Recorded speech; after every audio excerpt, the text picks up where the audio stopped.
Hi friends, அவள் பெயர் சந்தியா. அன்று மும்பையில் இருந்தாள். சந்தியா ஆட்டோவிற்கு பணம் கொடுத்துவிட்டு கையில் ஒரு சூட்கேஸை எடுத்துக்கொண்டு வந்து கையில் இருந்த முகவரியை சரிபார்த்து கொண்டு அந்த கதவில் இருந்த அழைப்பு மணியை அழுத்தினாள். கோன் என்று ஹிந்தியில் முதலில் குரல் கேட்க கதவை திறந்த அந்த வாலிபன் ஒரு பெண் இருப்பதை பார்த்து தான் வெறும் சட்டியோடு நிற்பதை உணர்ந்து உள்ளே ஓடினான். டேய் வாசு, யாரோ ஒரு பெண் வாசலில் வந்து நிற்கிறாள், போய் பார். பால்காரனாகத்தான் இருப்பான் என்று இந்த நிலையிலே போய் கதவை திறந்து விட்டேன் என்ற வசந்தன் பாத்ரூமிற்குள் ஓடினான். கையில் இருந்த பேப்பரை கீழே வைத்துவிட்டு டவலை எடுத்து மேலே எடுத்து போட்டுக்கொண்டு கோன் என்றவாறு கதவை திறந்தான் வாசு. அங்கு சந்தியா நின்றிருப்பதை அதிர்ச்சியானான். அதன் பின் சுதாரித்து கொண்ட அவன், ஹே சந்தியா, நீயா? எப்படி இங்க? எப்போது வந்தாய் ஊரிலிருந்து?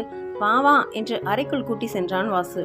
சந்தியா, இது பிரம்மச்சாரிகள் அறை, அதனால் அப்படி இப்படிதான் இருக்கும் என்றவன் அவள் கையில் இருந்த சூட்கேஸை வாங்கி கொண்டான். மும்பைக்கு எப்போது வந்தாய்? ஒரு ஃபோன் பண்ணியிருக்கலாம், அட்லீஸ்ட் ஒரு மெசேஜ் அனுப்பி இருக்கலாம். ரயில்வே ஸ்டேஷனுக்கு வந்து கூட்டிக் கொண்டு வந்திருப்பேன் என்ற வாசுவிடம், எல்லாம் ஒரு சஸ்பென்ஸ், ஆச்சரியப்பட வைக்க வேண்டும் என்ற ஆசைதான் என்ற சந்தியா. ஏன் வாசு, நான் வந்தது உனக்கு பிடிக்கவில்லையா என்று கேட்டாள் சந்தியா. அதற்கு வாசு, நோ அப்படியெல்லாம் ஒன்றுமில்லை என்றான். அப்புறம் ஏன் முகத்தை ஒரு மாதிரி வைத்து கொண்டிருக்கிறாய் என்ற சந்தியாவிடம், அதெல்லாம் ஒன்றுமில்லை, இப்போதுதான் தூங்கி எழுந்தேன், பல் கூட விளக்கவில்லை, அதான் ஒரு மாதிரி தெரிகிறது என்று அவன் வாய் பேசினாலும், நீ இப்போது சூட்கேஸோடு இங்கு வந்திருக்கிறாய், தெரியாத இடம், தெரியாத பாஷை, நண்பர்களோடு தங்கியிருக்கும் நான் உன்னை எங்கே தங்க வைப்பது? இப்படி முன்பின் சொல்லாமல் நீ பாட்டிற்கு ரயிலேறி மும்பை வந்து விட்டாய்.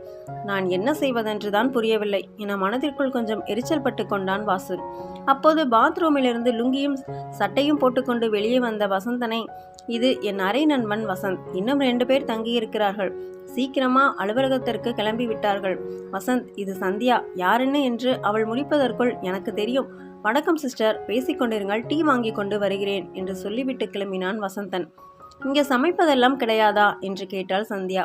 அது முடியாது, ஒரு அறை எடுத்து தங்கியிருக்கிறோம், வீட்டுக்காரன் மகாராஷ்டிரியன், பாத்ரூமை வீட்டுக்காரனும் நாங்களும் உபயோகித்துக் கொள்ள வேண்டும், சமையல் அறையில் அவனுடைய குடும்பம் சமைத்து கொள்ளும், எங்களுக்கு சாப்பாடு காஃபி டீ எல்லாம் மெஸ்ஸிலையும் ஹோட்டல்லையும் தான்.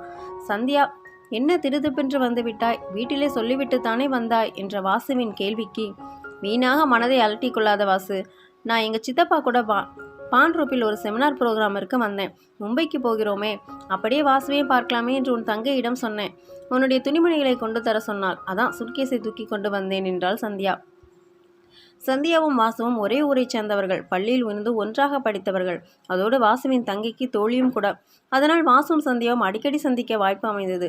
முதலில் நட்பாக பழகிய அவர்கள் ஒரு கட்டத்தில் காதலிக்கவும் தொடங்கிவிட்டனர்.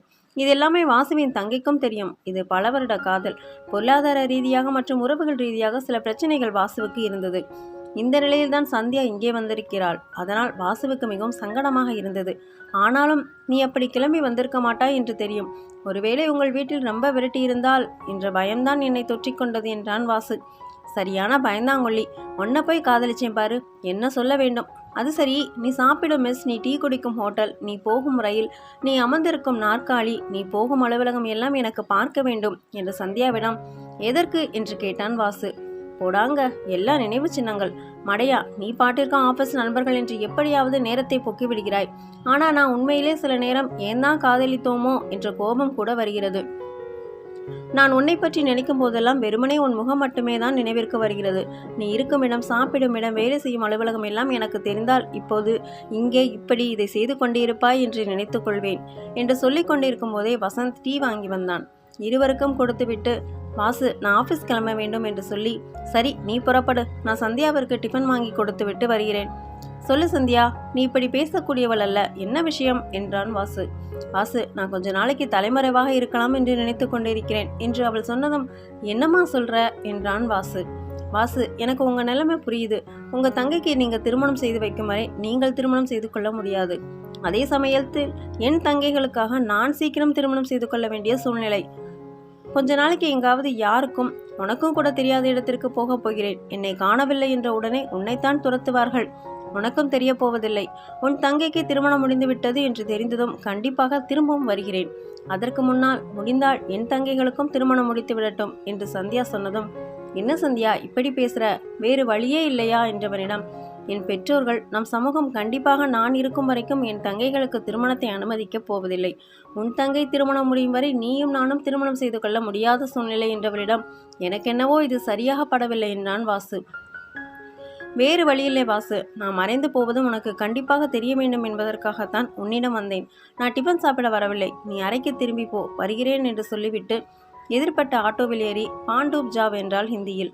பாசு அவள் ஏறிப்போன ஆட்டோவையே பார்த்து கொண்டிருந்தான், எதுவும் சொல்ல தெரியாதவனாக.